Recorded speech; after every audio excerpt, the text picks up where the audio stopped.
Hello बच्चों, कैसे हैं आप लोग। जैसा कि आप जानते हैं कि पहले लेक्चर में हमने पढ़ा है न्यूट्रिशन।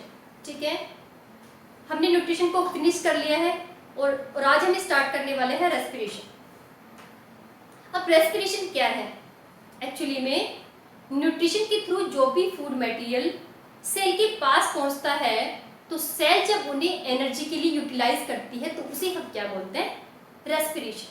ठीक है, मीन्स फूड मटेरियल में से एनर्जी का रिलीज होना क्या है? रेस्पिरेशन है। सिंपली हम ये भी कह सकते हैं कि enzymatic breakdown of food and releasing of energy. ठीक है, मीन्स एंजाइम की हेल्प से फूड का ब्रेकडाउन होना और उसमें से एनर्जी के रिलीज होने को हम क्या बोलते हैं बच्चों? रेस्पिरेशन बोलते हैं। अब ये जो ब्रेकडाउन है, ठीक है, ये क्या है? ये है सेलुलर रेस्पिरेशन। मीन्स रेस्पिरेशन को हम दो पार्ट्स में डिवाइड कर सकते हैं कि दो स्टेप में कंप्लीट होगा। पहला स्टेप जो है उसे हम बोलते हैं breathing. Breathing means gases exchange. ठीक है, और कौन कौन सी गैसेस एक्सचेंज होंगी? Oxygen and CO2। ओके बच्चों, breathing means exchange of gases, और ब्रीथिंग में कौन कौन सी गैसेस एक्सचेंज होती हैं? Oxygen and CO2। ओके, पहले प्लांट्स की बात करते हैं कि प्लांट्स में ब्रीथिंग ऑर्गन क्या क्या है, और फिर हम बात करेंगे एनिमल्स की। ओके, तो यदि प्लांट्स की बात करें तो प्लांट्स में कोई स्पेसिफिक सिस्टम नहीं है for the transport of gases. Okay, जैसे हमारी बॉडी में क्या है? रेस्पिरेटरी सिस्टम है, लंग्स है, ट्रैकिया, सारे पार्ट से मिलकर बना है हमारा सिस्टम। लेकिन प्लांट्स के पास कोई ऐसा स्पेसिफिक सिस्टम नहीं है जिसकी हेल्प से वो इसको क्या कर सके? ट्रांसपोर्ट कर सके। इसीलिए प्लांट में क्या है कि उसके अलग अलग पार्ट क्या करते हैं? अलग अलग ऑर्गन से क्या करेंगे? ब्रीथिंग करेंगे। ठीक है, यदि हम लीफ की बात करें तो लीफ कहाँ से करती है? स्टोमेटा के थ्रू क्या करेंगी? गैसेस एक्सचेंज करेंगी। स्टेम कहाँ से करता है? लेंटिसेल्स के थ्रू करता है। और रूट कहाँ से करती है? रूट हेयर्स के थ्रू। अब ये जो गैसेस का एक्सचेंज है ये उनके एनवायरमेंटल कंडीशन पे भी डिपेंड करता है। फॉर एग्जाम्पल, यदि आप डे टाइम की बात करते हो, दिन में क्या होगा? प्लांट कौन सी गैस को लेगा? CO2 को लेगा। जबकि नाइट टाइम में क्या करता है? वो CO2 को रिलीज करता है। ठीक है, क्यों? ऐसा क्यों है? क्योंकि डे टाइम पे जो भी CO2 बनेगी वो उसको कहाँ पे यूज कर लेगा? फोटोसिंथेसिस में। ओके, तो रात में वो कौन सी गैस छोड़ेंगे? Only CO2। ओके बच्चों, अब हम क्या करते हैं? हमने प्लांट्स में डिस्कस कर लिया कि उनके पास ब्रीथिंग ऑर्गन क्या क्या है। अब हम एनिमल की बात करते हैं। ठीक है, यदि हम एनिमल्स की बात करें तो एनिमल्स कैसे कैसे एनिमल्स हैं हमारे पास? एनिमल्स हैं aquatic and terrestrial. Means land पे रहने वाले एनिमल भी हैं और पानी में रहने वाले एनिमल भी हैं। ठीक है, तो जितने भी एनिमल ऐसे हैं जो एक्वेटिक हैं, एक्वेटिक एनिमल्स, एक्वेटिक एनिमल्स में जो उनका ये रेस्पिरेटरी ऑर्गन है वो क्या है? गिल्स। क्या है? गिल्स। ओके, लेकिन जितने भी टेरेस्ट्रियल हैं,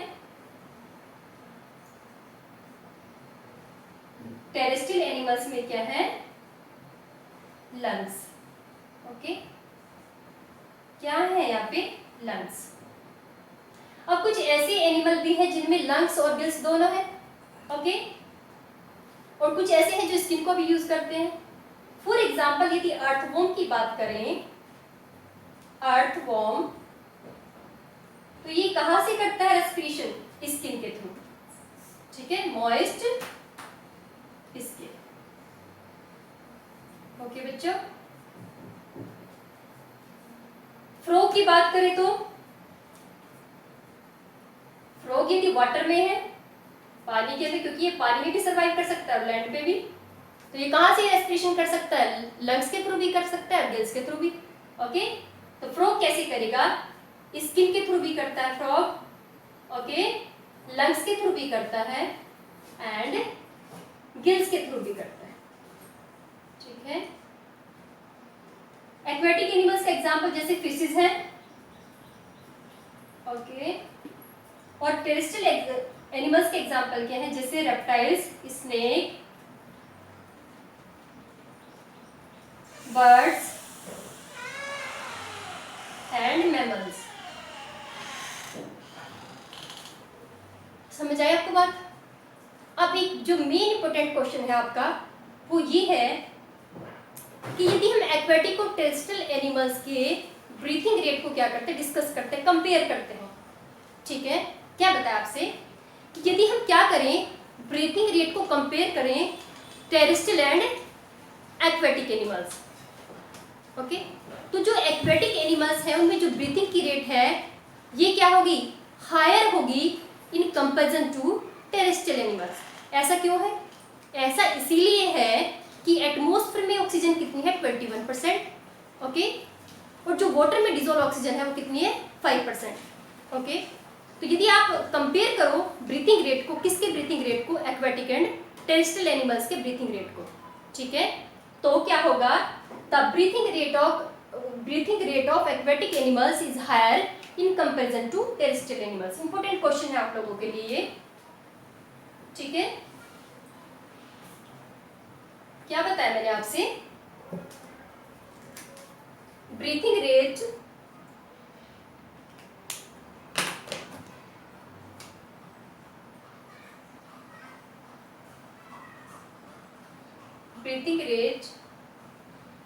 higher in aquatic animals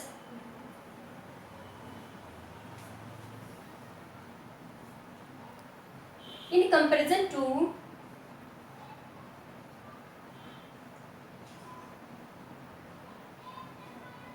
terrestrial animal. Important question है, नोट कर लेना इसको, टेरेस्ट्रियल एनिमल्स।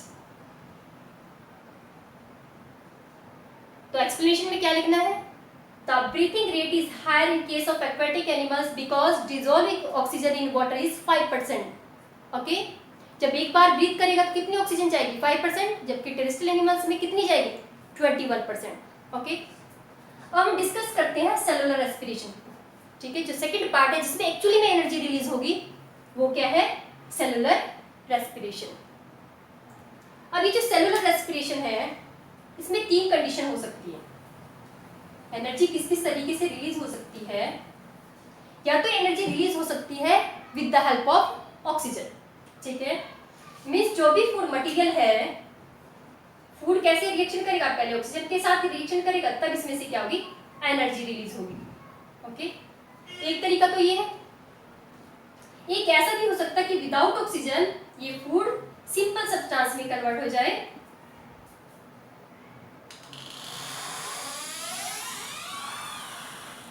और इसमें साथ साथ में क्या रिलीज हो, एनर्जी।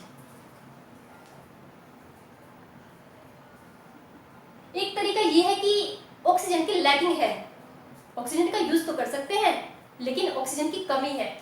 ठीक है, जैसे ह्यूमन की मसल्स में होता है, इन मसल्स, ठीक है।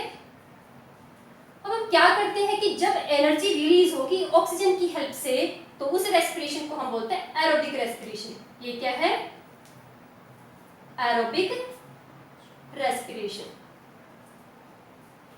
मीन्स यदि फूड में से एनर्जी रिलीज हो after the reaction with oxygen, तो उसे हम क्या बोलेंगे, एरोबिक रेस्पिरेशन। विदाउट ऑक्सीजन होगी तो उसे हम क्या बोलते हैं, एनारोबिक रेस्पिरेशन।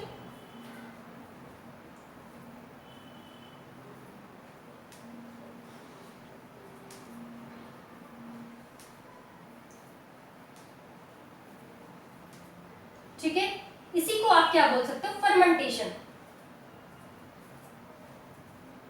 क्या है ये, फर्मेंटेशन। ओके, जब लैकिंग है ह्यूमन की मसल्स में हैवी एक्सरसाइज के टाइम पे, जब ऑक्सीजन की कमी पड़ जाती है, तो उस टाइम पे जो भी फूड मटेरियल प्रेजेंट है, जो भी ग्लूकोज है, वो पार्शियली ब्रेक डाउन होता है। ठीक है, और किसकी फॉर्म में कन्वर्ट हो जाएगा, लैक्टिक एसिड की फॉर्म में। क्या बना लेगा ये, लैक्टिक एसिड। ओके बच्चों, इसी लैक्टिक एसिड के एक्यूमुलेट होने की वजह से आप क्या फील करते हो, पेन फील करते हो, मीन्स मसल क्रैम्प का प्रोडक्शन होता है। क्या बनते हैं यहाँ पे, मसल क्रैम्प। ये भी इंपॉर्टेंट क्वेश्चन है। मीन्स आपसे क्वेश्चन ये पूछा जाएगा कि आप ये बताओ, जब ह्यूमन में मसल क्रैम्प फॉर्मेशन होता है आफ्टर हैवी एक्सरसाइज, तो उसमें कौन सा सब्सटेंस का फॉर्मेशन होता है, तो आपको क्या बताना है, लैक्टिक एसिड। ओके बच्चों, तो मैंने ये बताया सेलुलर रेस्पिरेशन जो है, जिसमें एक्चुअली में एनर्जी रिलीज होगी, जो सेल्स में होगा जाके, उसकी कौन कौन सी टाइप है, aerobic respiration and anaerobic respiration. ठीक है, एनारोबिक रेस्पिरेशन में ही हम क्या पढ़ेंगे, फर्मेंटेशन, इसको फर्मेंटेशन भी बोलते हैं। ओके, अब इसको कंपेयर करते हैं कि एरोबिक रेस्पिरेशन और एनारोबिक रेस्पिरेशन में क्या डिफरेंसेस हैं, इसको डिस्कस करेंगे। पहले हम ये देखते हैं किसी भी टाइप का रेस्पिरेशन हो, मींस सेल के अंदर जो फूड मटेरियल जाएगा, जब ग्लूकोज उसमें एंटर करेगा तो उसमें क्या क्या चेंजेस होंगे रेस्पिरेशन के टाइम पे। ठीक है, पहले हम नॉर्मल से स्टेप को डिस्कस करते हैं। ओके बच्चों, इसको ध्यान से सुनना। अब आपको क्या करना है कि जब किसी भी सेल के अंदर ग्लूकोज एंटर करेगा, वो सेल ऐसी हो जिसमें ऑक्सीजन प्रेजेंट है या ऐसी हो जिसमें ऑक्सीजन ना हो। ओके, जिसके पास ऑक्सीजन एब्सेंट हो। तो जो एक कॉमन स्टेप है जो सब में सेम होगा वो ये होगा कि जैसे ही सेल के अंदर क्या जाएगा, ये सेल है, और जैसे ही सेल के अंदर ग्लूकोज जाएगा, और ये क्या है यहाँ पे साइटोप्लाज्म, तो उसके साइटोप्लाज्म में एंटर करने के बाद वो क्या होगा, ये 6 कार्बन का मॉलिक्यूल है।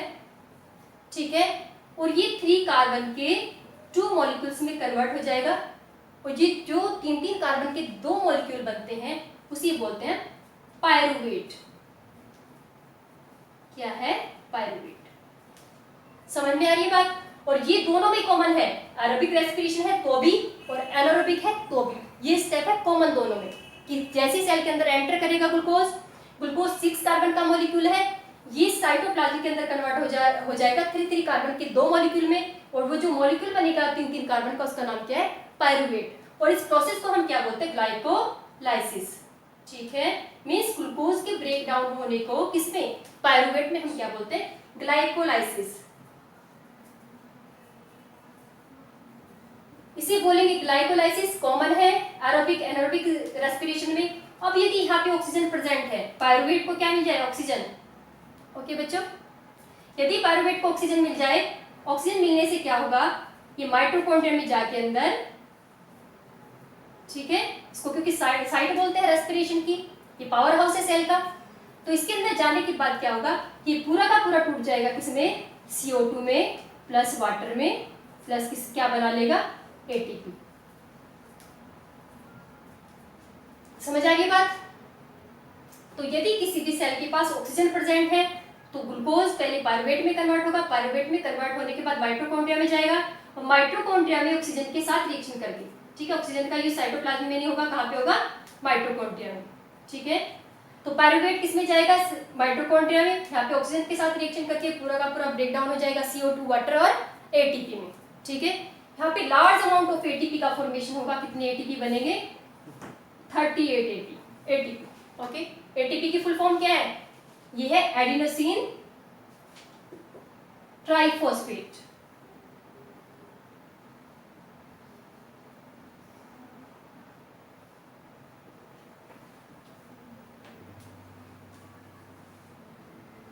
ट्राइफॉस्फेट, इसे हम क्या बोलते हैं, energy currency.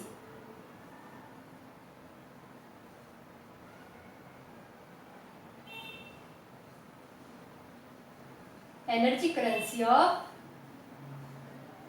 Living cell. Okay बच्चों, अब यदि ऐसा है कि सेल में माइटोकॉन्ड्रिया नहीं है, और ऐसी सेल कौन है, बैक्टीरियल सेल, प्रोकैरियोटिक सेल, जिनमें माइटोकॉन्ड्रिया क्या एब्सेंट है, तो उस वाली कंडीशन में क्या होगा कि पायरुवेट बनने के बाद ये साइटोप्लाज्म में ही कन्वर्ट हो जाएगा किसमें, एथेनॉल में। क्या बनाएगा ये, ethanol plus CO2 plus ATP। Okay, जिसे हम क्या बोलते हैं, एनारोबिक रेस्पिरेशन। इसको हम क्या बोलेंगे, एरोबिक रेस्पिरेशन।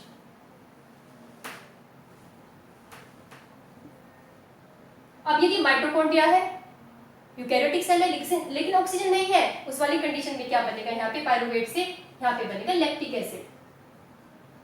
ठीक है, क्या बनेगा, lactic acid plus ATP। Okay बच्चों, तो ग्लूकोज को ब्रेक डाउन होने के कितने मेथड हैं, 3 मेथड हैं।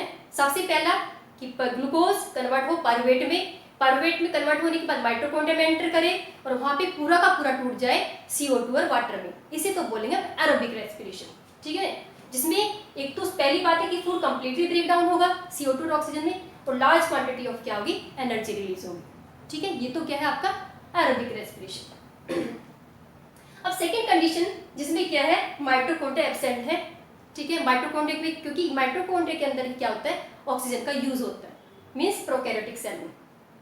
उस वाली कंडीशन में क्या होगा कि ये जो पायरुवेट ग्लूकोज को टूटने के बाद जो पायरुवेट बना है किसमें कन्वर्ट होगा, एथेनॉल प्लस CO2 में, जिसे हम क्या बोलते हैं, फर्मेंटेशन या एनारोबिक रेस्पिरेशन। ओके बच्चों, जबकि जो थर्ड वाला स्टेप है इसमें क्या होगा, ऑक्सीजन एब्सेंट है तो पायरुवेट किसमें कन्वर्ट हो सकता है, लैक्टिक एसिड प्लस ATP। तो आपको 3 मेथड बताने हैं, एक तो ये वाला पाथवे आपको बताना है, एक ये वाला पाथवे और एक ये वाला पाथवे। तो 3 तरीके से ग्लूकोज क्या हो सकता है, सेल के अंदर ब्रेक डाउन हो सकता है। ओके, अब हम क्या करते हैं, कंपेयर करते हैं एरोबिक एंड एनारोबिक रेस्पिरेशन को। ओके बच्चों, कंपेयर करते हैं किसको, aerobic and anaerobic respiration.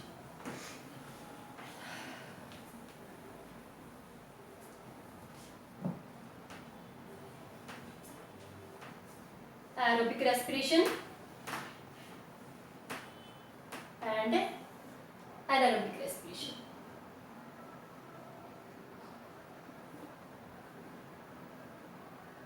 Okay बच्चों, सबसे पहला difference, it takes place in the presence of oxygen, oxygen की प्रेजेंस में होगा। एनारोबिक रेस्पिरेशन कैसे होगा, in the absence of oxygen.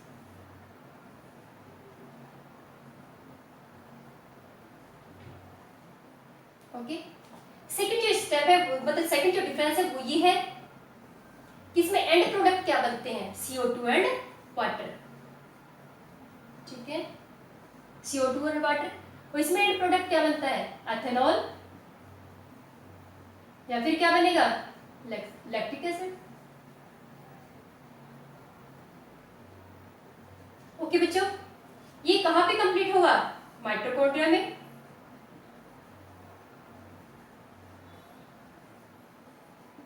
Anaerobic respiration कहां पे कंप्लीट होगा, साइटोप्लाज्म में।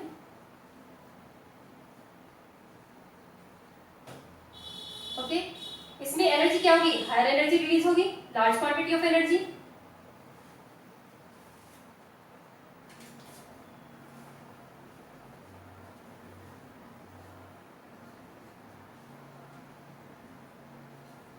और यहां पे क्या है, less quantity of energy release होगी।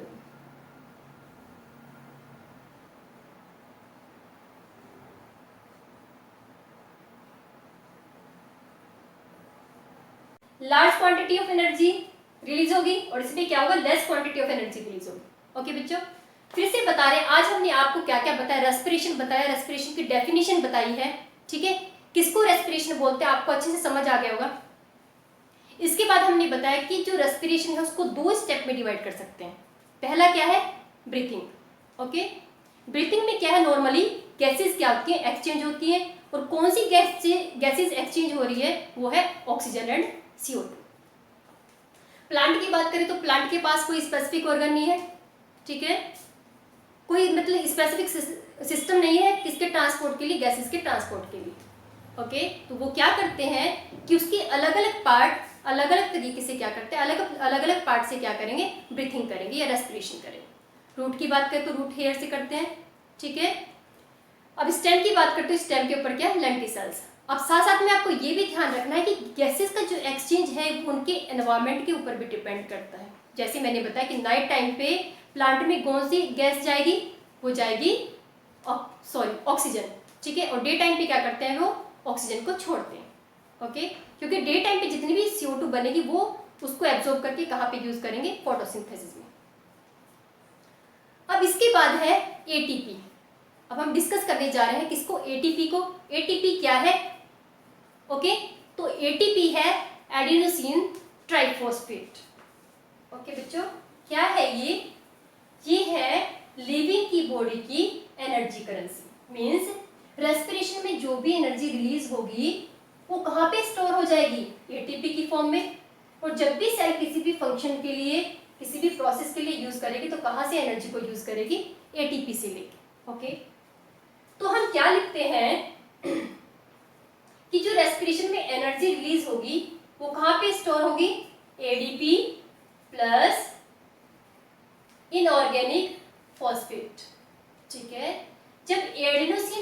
डाइफॉस्फेट के साथ इनऑर्गेनिक फॉस्फेट अटैच होगी तो इनके साथ जो बॉन्ड बनेगा इसमें, ठीक है, एडीपी और हाई एनर्जी बॉन्ड फॉस्फेट का जब बन जाएगा और ये कन्वर्ट किस में हो जाएगा, एटीपी में, ठीक है। तो जितनी भी एनर्जी रिलीज होगी वो कहाँ पे स्टोर हो जाएगी, इस वाले बॉन्ड में स्टोर हो जाएगी, जिसे बोलते हैं हाई एनर्जी बॉन्ड। कैसा बॉन्ड है ये, हाई एनर्जी बॉन्ड। इसमें सारी एनर्जी स्टोर हो जाएगी, ठीक है। जब भी सेल किसी प्रोसेस के लिए एनर्जी को यूज से करना हो तो क्या करेगी, एटीपी को ब्रेक डाउन करेगी किसमें, एडीपी में और इनऑर्गेनिक फॉस्फेट में। ओके, जैसे ही बॉन्ड टूटेगा तो उसको एनर्जी मिल जाएगी वर्क करने के लिए। ओके, तो यहाँ पे क्या है, ATP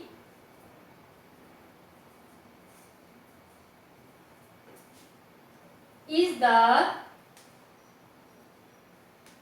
energy currency of the body of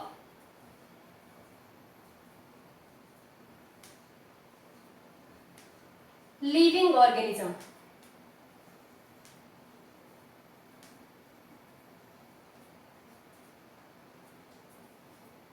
okay बच्चों, लिविंग ऑर्गेनिज्म की जो एनर्जी करेंसी है, जिसकी फॉर्म में वो यूज करता है, ट्रांसपोर्ट करता है एनर्जी को, वो क्या है, ATP.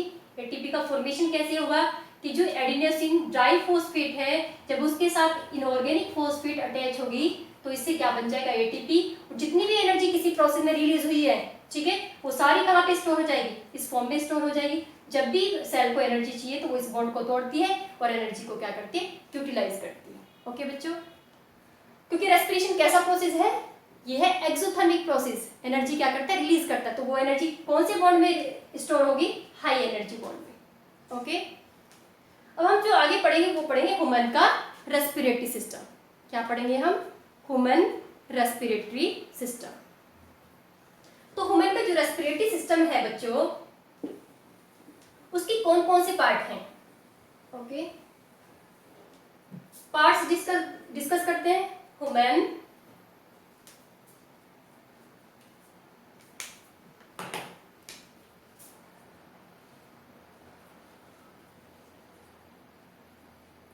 Respiratory system.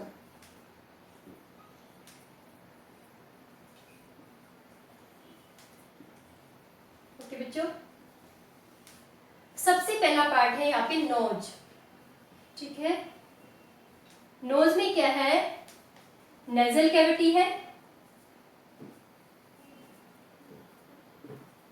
Okay, nasal cavity के अंदर है हेयर्स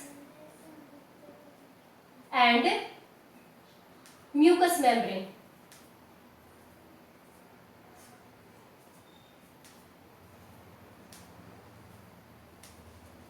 अब इन हेयर्स का क्या फंक्शन है, ये हेयर क्या करते हैं कि जो एयर अंदर जाएगी उसको क्या करती है, ये फिल्टर करती है। ओके, एयर को फिल्टर करेगी और एयर के अंदर जितने भी डस्ट पार्टिकल हैं उनको सबको क्या करती है, ट्रैप करती है। क्या करेगी, डस्ट पार्टिकल्स को ट्रैप करेगी। ओके, म्यूकस मेम्ब्रेन क्या करती है, जितने भी जर्म्स जाएंगे उन सबको क्या करेगी, ट्रैप करेगी। ट्रैप करेगी जर्म्स को। साथ साथ में क्या करती है कि यदि बाहर से जो एयर आ रही है, जो एयर अंदर इनसाइड द बॉडी मूव कर रही है, उसको लेके आएगी बॉडी के टेम्परेचर पे, ठीक है। Brings air on body temperature. Okay बच्चों, सबसे पहला पार्ट बताया हमने नोज। नोज के अंदर नेजल कैविटी है, उसमें हेयर से एंड में जाके म्यूकस मेम्ब्रेन है। हेयर्स क्या करते हैं, एयर को फिल्टर करते हैं, डस्ट पार्टिकल को ट्रैप कर लेते हैं, ठीक है। म्यूकस मेम्ब्रेन क्या करती है, म्यूकस को सीक्रेट करती है, वो जर्म्स को ट्रैप कर लेगा। ओके, तो ये जब अंदर जाएगी तो क्या हो जाएगी, प्यूरिफाई हो जाएगी। अब सेकेंड पार्ट है हमारा यहाँ पे नेजोफेरिंग्स।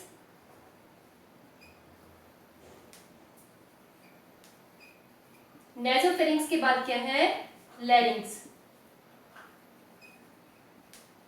लैरिंग्स के बाद क्या है? ट्रैकिया। ओके, ट्रैकिया के बाद क्या है? ब्रोंकाई।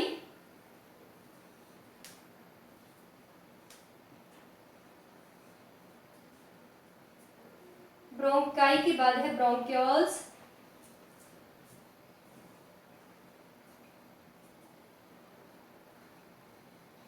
और यहाँ पे क्या है? लंग्स। ये है ह्यूमन का रेस्पिरेटरी सिस्टम। नेजोफेरिंक्स क्या है? फेरिंक्स वाला रीजन है, ठीक है, जहाँ पे बकल कैविटी भी क्या होती है? ओपन होती है। लैरिंक्स साउंड बॉक्स बोलते हैं। ट्रैकिया पाइप की तरह की स्ट्रक्चर है, जिसे हम क्या बोलते हैं? Wind pipe. ये क्या है? Wind pipe.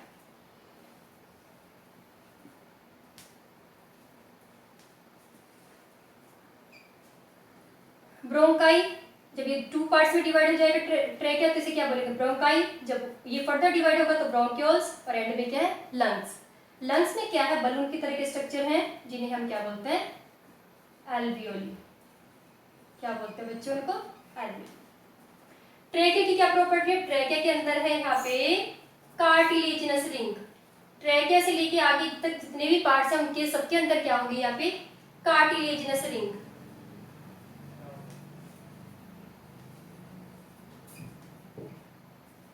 Cartilaginous ring.